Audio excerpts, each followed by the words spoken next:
আমি এখন এমন একটা দ্বীপে আছি যেখানে শুধু সাপেদের রাজত্ব, কিন্তু আমি এর থেকেও ভয়ঙ্কর জায়গায় যাব, যেমন বরফে ঢাকা একটা খাড়া পাহাড়ে উঠবো। আমি পড়ে যাবো, আমাকে নামাও নামাও। এমন একটা রাস্তায় গাড়ি চালাবো যেখানে প্রচুর মানুষ মারা গেছে। আমরা মৃত্যু থেকে আর 7 ইঞ্চি দূরে আছি। ভয়ঙ্কর শার্কদের সাথে কেজ ছাড়াই সুইমিং করব এবং আরো অনেক কিছু। আর শুরু করব এই কেজ থেকে, একটা আফ্রিকান সাফারির মাঝখানে যেখানে অনেক সিংহ, চিতা, হিপো এবং আরো অনেক প্রজাতি যেগুলো আমাদেরকে মেরে দিতে পারে। আমরা এটা কেন করছি? কারণ আমরা পৃথিবীর সবথেকে ভয়ানক 5টা জায়গায় যাব। আমি একটা সিংহ দেখতে পেয়েছি। ও মাই গড, এটা আমরা কেন করছি? আর যাতে সিংহরা আমাদের কাছাকাছি আসে তাই আমি অনেক মাংস এনেছি। এবং কেজের চারপাশেও ঝুলিয়ে দেব। ভাই আমরা বেঁচে ফিরবো তো? কিন্তু আসলে যে কারণে এই জায়গাটা বেশি ভয়ঙ্কর সেটা হলো সূর্য ডুবে যাবার পরে আমরা দেখতে পাই না, কিন্তু ওরা দেখতে পায়। জিমি, ওদিকে দুটো সিংহ রয়েছে। এই শব্দটা তো কন্ডারের মতো লাগছে। না, এটা বিশাল ভাই। সবকিছু রাতে বেরোয় কেন? ভাই, আমাদের সিংহটা পুরো ঘিরে ধরেছে। আমাদের থেকে মাত্র 20 ফুট দূরে রয়েছে ওরা। মাই গড, আমাদের দিকেই তাকিয়ে রয়েছে। ও, এদিকেই আসছে। আমার খুব ভয় লাগছে। ও না না, ও আমাদের দিকে আসছে।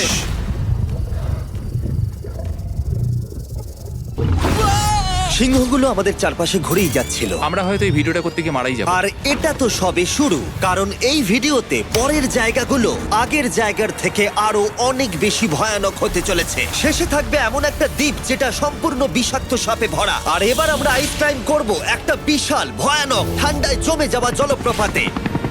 সবাই তৈরি হয়ে নাও, এবার একটা দারুণ অভিজ্ঞতা হবে। এই হেলিকপ্টারটা এখন ফিরে যাচ্ছে। আমরা পাহাড়ের মাঝখানে রয়েছি। আমরা এখানে কি করব? পরে দেখা হচ্ছে। এখন আমরা আইস ক্লাইম্ব করার জন্য তৈরি, আর এখান থেকে ফিরে আসার কোনো উপায় নেই। এই দুটোর মধ্যে যে কোনো একটা পথ দিয়ে এই বিশাল খাড়া পাহাড়ে উঠতে হবে এই ব্লেডেড বুটস আর এই আইস পিক্সের সাহায্যে। আমার জীবনে করা এটা সবথেকে ভয়ানক জিনিস। আমার জন্য প্রার্থনা করো। জিমি, তুমি চাও আমরা এই পাহাড়টা চড়ে ওপরে উঠি? হ্যাঁ, এটা অসম্ভব। সত্যি কথা বলতে আমার মনেই হচ্ছিল না এটা আমরা করতে পারবো। তারপর নোলানের সাথে যা হলো তাতে আমরা আরো বেশি ভয় পেয়ে গেলাম। আমি পারবো না বন্ধুরা, একটু দাঁড়াও। আমি বেরিয়ে যাচ্ছি, আমি পারবো না। তুমি হাল ছাড়তে পারো না। না, আমি পারবো না। আমার বিশ্বাসই হচ্ছে না নোলান এটা করবে। সত্যি ভাবিনি। নোলান কুইট করলো। আমরা কিন্তু প্রায় ওপরের দিকে রয়েছি। তোমরা এখন হাফ অবধি এসেছো। ও জিমি, নিচের দিকে দেখো না। ও মাই গড। যত উঠছি তত খাড়া হচ্ছে। আমার পা, আমি গ্রিপ পাচ্ছি না।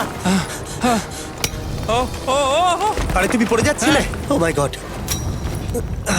আমি টপটা দেখতে পাচ্ছি জিমি। এটা আমার করা সবথেকে ভয়ানক জিনিস। আহ! এটা আমি পারবোই। আমাকে ওপরে উঠতেই হবে।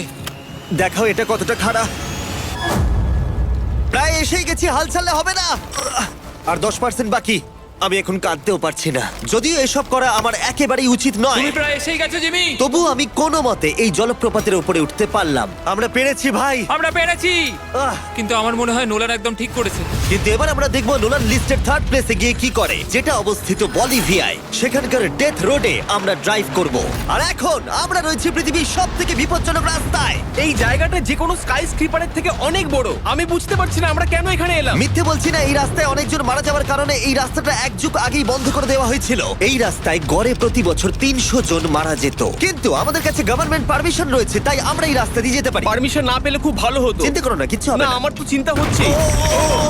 এবার বুঝতে পারছি কেন ডেথ রোড বলে। কিন্তু তুমি এমন চালাচ্ছ জানো এটা খুব সাধারণ রোড। ও। দেখো তোমার জীবন আমার হাতে রয়েছে, তাই তুমি এরকম না, তোমার জীবন আমার হাতে রয়েছে। দেখো স্টিয়ারিংটা মনে হচ্ছে কেঁপে উঠলো। থেকে হাত সরিও না। আমরা এখন মৃত্যু থেকে মাত্র 7 ইঞ্চি দূরে আছি। আমরা খাদের খুব কাছে রয়েছি। সাবধানে সাবধানে সাবধানে। বলছো, এটা কি ও মাই flash করছে? গড, আমার লাইফ ফ্ল্যাশ করছে, ফ্ল্যাশ করেই যাচ্ছে আচ্ছা, বারবার। আর যদি তোমরা ভাবো এটাই সব থেকে বিপজ্জনক, তাহলে বলে রাখি আমাদের রাস্তায় আরো 3টে বিপজ্জনক স্পট বাকি আছে। রাস্তা আস্তে আস্তে আরো সরু হয়ে যাচ্ছে। এই জায়গাটা কিন্তু খুব সাবধানে চালিও। Oh my God! দেখো ওই জায়গাটার টায়ার কিন্তু মাটিতে থাকবে না, দেখতে পাচ্ছো? হ্যাঁ, সেটা আমি দেখতে পাচ্ছি। ও মাই গড, দেখো খাদটা Oh, কতটা দাঁড়াও। গভীর। নোলান, তুমি কি একটু গাইড করতে পারবে? অবশ্যই, গাড়ি থেকে নামতে পারলে খুবই খুশি হব। ও দেখো পড়ে যেও না ভাই। এটা কি? একবার দেখো খাতটা কতটা গভীর। সত্যি অনেক গভীর। এখান থেকে একটা ওয়াটার হ্যাঁ, এখান থেকে আমাকে বার করো। ঠিক আছে। এটা তো পাগলামো ভাই। আমাদের গাড়িটা খাদের একেবারে কিনারায়। গাড়ির চাকা এই গভীর খাদের একদম পাশ দিয়ে যাচ্ছে। এটা পাগলামো। সাবধানে, এই জায়গাটা ঢালু রয়েছে আর খুব স্লিপও আছে। এগিয়ে এসো। নোলান, তুমি একেবারেই ডিরেকশন দিতে পারো না। আসলে আমি এখন চেষ্টা করছি গাড়ি থেকে বাইরে থাকার। অত ভালো ডিরেকশন আমি দিতে পারি না। তুমি ভিতরে ঢুকে পারো, কিচ্ছু পারছো না তুমি। ঠিক আছে। তাড়াতাড়ি বসো, এবার আমি স্পিড তুলবো। নোলান, তুমি কি জানো এই রাইডে কি করলে বেশি মজা হবে? কি?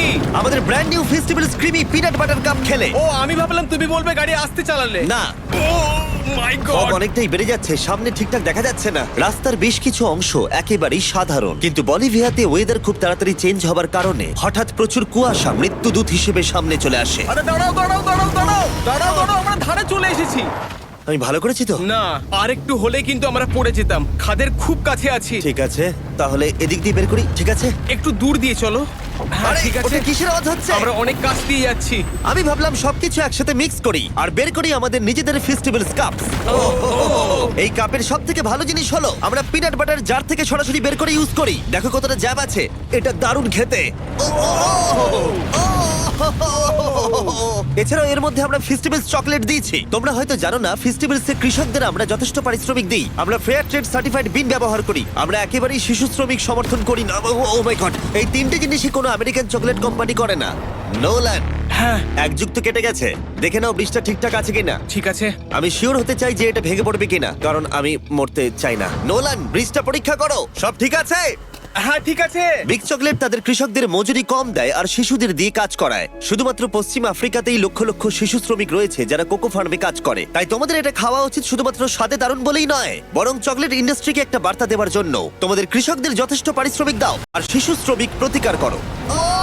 এটা তো পাগলামো ভাই। আমরা ডেথ রোড সার্ভাইভ করলাম। এখন অবধি আমরা সার্ভাইভ করেছি, কিন্তু পরের বোনাস প্লেসে কার্ল আর নোলান শার্কে ঘেরা সমুদ্রের একেবারে মাঝখানে যাবে। আর কিছু কারণবশত জলে কেজের মধ্যে থাকবো না। হ্যাঁ, ইউজুয়ালি আমরা এটাই ব্যবহার করি, কিন্তু এবারে আর করব না। এখানকার শার্কগুলো অতর্কিতে আক্রমণের জন্য বিখ্যাত, আর এটাই এই জায়গাটাকে ইউএস এর সব থেকে বিপজ্জনক করে তুলেছে। বিশ্বাসই হচ্ছে না আমরা এটা করতে চলেছি। ও মাই গড, এগুলো তো অনেক বড় সার। ও মাই গড। ভাই, আমরা এটা কেজ ছাড়া কেন করছি? ভাই, তোমার পেছনে পেছনে। ও মাই গড, এটা অনেক বড়। নোলান, এক্ষুনি ভাই, নামো। আমার ইচ্ছা করছে না, আমি যেতে চাই না। সত্যি আমি মরতে চাই না ভাই, মরতে চাই না। ও মাই গড, এটা তো অনেক বড়। ঠিক আছে ঠিক আছে ভাই, এই সাপগুলো তো দ্বিগুণ বড়। আমি আর যাচ্ছি না, হয়ে গেছে। কিন্তু দ্বিতীয় বিপজ্জনক জায়গার কাছে এটা কিছুই নয়, যেটা অবস্থিত অ্যামাজন রেন ফরেস্টের একেবারে মাঝখানে। এখানকার সৌন্দর্য দেখে বোঝা যাবে না জায়গাটা কতটা বিপজ্জনক, কারণ কিছু মুহূর্তের মধ্যেই এই জায়গাটা এরকম থেকে এরকম হয়ে যেতে পারে। একটু ঝড় বৃষ্টি হলেই এখানে জলস্রোত নেমে আসে এবং গোটা এলাকা ভাসিয়ে দেয়। আর আজকে আমরা দেখব গোকটা ক্যাটারাক্ট ওয়াটারফল, যেখানে জলস্রোত নেমে আসছে 1000 ফুট ওপর থেকে নিচে জলাশয়ের মধ্যে। আর এই মেঘলা দিনে আমার সাথে এসেছে এই যে এরা। এ হলো হেজ, 70 দিন জঙ্গলে কাটিয়েছিল। এ হলো বেলি, যে কিউবে 100 দিন কাটিয়েছিল। আমরা এখন অনেক ভয়ঙ্কর জিনিস করতে চলেছি, যেখানে মৃত্যুর সম্ভাবনাও আছে। না মানে দাঁড়াও, সেটা এসো, এসো, এসো তোমরা, চলো যাওয়া যাক। আর অনেকক্ষণ পরে আরো অনেকক্ষণ পরে সাবধানে। সব থেকে পিচ্ছিল জায়গায় ট্রেক করা, বিশাল খাড়া জায়গায় যাওয়া যেখানে এখনো মানুষের পা পড়েনি। বেঁচে গেছি। আমরা শেষ পর্যন্ত গন্তব্যে এসে পৌঁছলাম। এটা একটা ওয়াটারফল, দেখতে পাচ্ছ তোমরা? মানে একবার যদি স্লিপ খেয়ে দারুণ পড়ো লাগছে। তাহলে তোমরা শেষ। আর গাইডের সাহায্যে আমরা নদীটা সুরক্ষিতভাবে পার করলাম। এই দেখো, উই! আর তারপরে আমরা কিছু দড়ি সংগ্রহ করলাম, যাতে আমরা ওয়াটারফলের নিচ অব্দি দেখতে পারি। নিচ দেখতে পাচ্ছ? ওয়াও, এটা দারুণ লাগছে। হা! কিন্তু যেমনটা আমি আগে বলেছি, এই জায়গাটা দেখতে যতটা সুন্দর, এক মুহূর্তের ব্যবধানে এটা প্রচন্ড ভয়ঙ্কর হয়ে উঠতে পারে। এখন বিশাল পরিমাণে ঝড় বৃষ্টি শুরু হয়ে গেল। এই জন্যই এটাকে পৃথিবীর সব থেকে ডেঞ্জারাস প্লেস বলা হয়। এই ওয়াটারফলটা এখন আস্তে আস্তে অনেকটা ছড়িয়ে যাবে, অনেকটা জল বেড়ে যাবে, সবকিছু ভাসিয়ে দেবে। এখানে এখন জল অনেক বেড়ে যাবে আর আমাদের বেরোতে হবে। আমরা কি রোপগুলো ব্যবহার করে ওয়াটারফলের পাশ দিয়ে নিচে নামবো? না, একদমই নয়, এটা খুবই বাজে আইডিয়া জিম। আমরা এখন জঙ্গলের মাঝে ফেসে গেছি, এটা তো বাজে ব্যাপার। কত রিস্ক আছে। জিমির দিক দিয়ে কিন্তু কাদা আসছে, অনেক কাদা। আর যে কোনো মুহূর্তে এখানে বাজও পড়তে পারি। আর সত্যি আমি চাই না তুমি মরে যাও। ওহ, তাই আমাদের ইউটিউব ভিডিও এমার্জেন্সি অপারেশনে বদলে গেল। একটাই উপায় আমরা বেরোতে পারবো, একই পিচ্ছিল এবং খাড়া পথ দিয়ে আমাদের ফিরতে হবে। আর কিছুক্ষণ বৃষ্টি হলে এই জলস্রোত সবকিছু ভাসিয়ে দেবে। তোমরা দেখতে পাচ্ছ জলের পরিমাণ অনেকটা বেড়ে গেছে, আমাদের রাস্তাও ব্লক হয়ে গেছে। আমাদের এই দড়ির সাহায্যে বেরোতে হবে, অনেকটা সময় লাগছে। তোমাদের মনে আছে যখন আমি এই নদীটা পার করছিলাম আর হাসছিলাম? হুই! এখন আর একদম হাসি পাচ্ছে না। আমার সত্যি খুব ভয় করছে, যদি আমি পড়ে যাই। এই যে সেই ওয়াটারফল যেখানে আমি তলিয়ে যাব। জলের স্রোত দেখো, মানে দেখো, আমি মজা করছি না। এই দড়িটা ধরো আর নিজেকে ঠেলে ওপরের দিকে ওঠো। আমাকে মরতে দিও না। আর অনেকক্ষণ পরে জল আর কাদার বন্যায় ট্রেকিং করে আমরা এই পাহাড় থেকে প্রাণে বেঁচে ফিরলাম। এখন আমরা পৃথিবীর সব থেকে মারাত্মক জায়গায় যেতে চলেছি। আমাদের লিস্টে পৃথিবীর ভয়ঙ্করতম জায়গার মধ্যে 1 নম্বর। আর এই ভিডিওটা সব থেকে ভালোভাবে শেষ করার জন্য আমরা এসেছি পৃথিবীর সব থেকে বিপজ্জনক আইল্যান্ডে। কেন এমন আইল্যান্ডে আছি যেখানে কিলিং মেশিন ভর্তি? মনে হয় আমরা মরবো। Bye bye. এখন থেকে অফিসিয়ালি আমরা কাল অবধি আছি। এটা সত্যি, আমরা পৃথিবীর সব থেকে বিপজ্জনক আইল্যান্ডে সারা রাত কাটাবো। আর আমাদের প্রতি পদক্ষেপে থাকবে অজস্র সাপ। শুধুমাত্র স্পেশালাইজড পোশাক আমাদের বাঁচাবে এই সমস্ত ভয়াবহ বিষধর সাপের হাত থেকে। যে কোনো জায়গায় সাপ থাকতে পারে, তাই না? হ্যাঁ, জিমি, কি হবে যদি কোনো সাপ আমাদেরকে কামড়ে দেয়? বেসিক্যালি যেই বিষ তোমাদের রক্তে এসে মিশবে, তোমাদের স্কিনের কালার চেঞ্জ হয়ে যাবে আর 1 ঘন্টার মধ্যে তোমরা মারা যাবে। এটা খুবই ভয়ের বিষয় যে আমি যে কোনো সেকেন্ডে মরে যেতে পারি। এটা পাগলামো ভাই। গোটা আইল্যান্ডটা কিলিং মেশিন দিয়ে ভর্তি। এটা কিন্তু দারুণ ব্যাপার।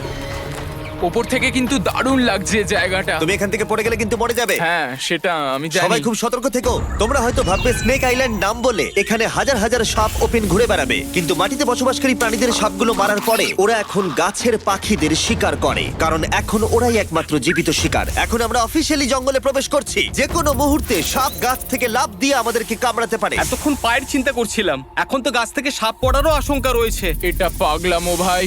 ও ও ও, এখানে একটা আছে, আমার মুখের সামনে ছিল। এই সমস্ত সাপেদের ধরে বিজ্ঞানীরা তাদের বিষ বের করবে, আর সেটা দিয়ে তারা অ্যান্টি ভেনাম তৈরি করবে। দাঁড়া, ওটা বিষধর। হ্যাঁ, তার মানে ওটা আমায় কামড়ালে আমি মরে যাব। হ্যাঁ, ও, ও, ও, ও, ও!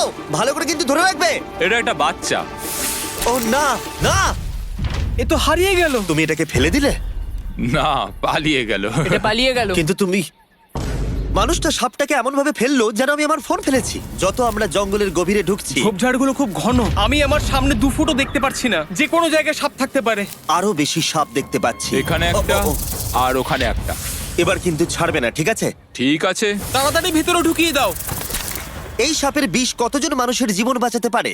প্রায় 1000 জনের। ও, এটা তো অসাধারণ। সারা বিশ্বের যত অ্যান্টিভেনম পাওয়া যায় তার 90% ব্রাজিল থেকেই পাওয়া যায়। তার মানে হলো যতগুলো সাপ আমরা ধরবো তত হাজার মানুষের জীবন বাঁচবে। জিমি, ওখানে আরেকটা সাপ রয়েছে। ও মাই গড, এটা তো বিশাল। আমরা অনেক খুঁজে পাচ্ছি, ওরা বাইরের দিকে তাই আসছে। দিনের বাকিটা সময় আমরা এই বিষাক্ত সাপগুলোকে ধরতে সাহায্য করলাম। এমনকি আমরা বিজ্ঞানীদের রিসার্চেও সাহায্য করলাম। দেখো, এই সাপটা মাটি থেকে 15 ফুট উপরে রয়েছে, আর সায়েন্টিস্টরা আমাদের গাছটাকে নাড়াতে বললো যাতে এটা নিচে পড়ে যায়। এই গাছগুলোর নিচে আমি কখনোই ক্যাম্পিং করব না। ও তো একটুও নড়ছে না। অনেকগুলো জীবন বাঁচাতে হলে আমাদের অ্যান্টিভেনম দরকার। অন্ধকার ঘন হয়ে এলে আমরা সার্ভাইভ করার দিকে মন দিলাম। এবার ক্যাম্পিং এর সময়। ক্যাম্প সেটআপ হয়ে গেল, যদিও আমি সত্যিই জানি না এই ক্যাম্পগুলো স্নেক প্রুফ কিনা। আমরা এখন ঘুমোবো সাপেদের মাঝে, একটু ভয় লাগছে। এখন আমরা ঘুমোবো আর আশা করব আমাদের টেন্টে কোনো সাপ ঢুকে পড়বে না। খুবই ভয় লাগছে। আমি বাড়িতে গিয়ে শান্তিতে ঘুমোতে চাই। তাই আমাদের মনে একটাই চিন্তা ঘুরপাক খাচ্ছিল, যত তাড়াতাড়ি সম্ভব এখান থেকে বেরোতে হবে। আমি শুধু বাড়ি যেতে চাই। একটা বিশাল আইস মাউন্টেনে ওঠা থেকে শুরু করে এমন রাস্তায় ড্রাইভ করা যেখান থেকে 1000 ফুট নিচে পড়ে যাওয়ার সম্ভাবনা আছে, শার্কে ঘেরা সমুদ্রের মাঝে সাঁতার কাটা কোনো কেদ ছাড়াই, এবং সবার শেষে আমরা স্নেক আইল্যান্ড সার্ভাইভ করেছি এবং কেউ মরেনি। দেখার জন্য ধন্যবাদ। তোমরা আমার brand new festival creamy peanut butter cup খেও। এই রিটেলার গুলোতে পাওয়া যাচ্ছে। আমি চকলেট ইন্ডাস্ট্রিকে একটা বার্তা দিতে চাই, চকলেটের উৎপাদনকে সুরক্ষিত করো। ব্যাকের কিউআর কোড স্ক্যান করে শিখে নাও কিভাবে বিস্ট গেমস এর সিজন 2 এর বাকি 50টা স্পটে নিজের জায়গা করবে।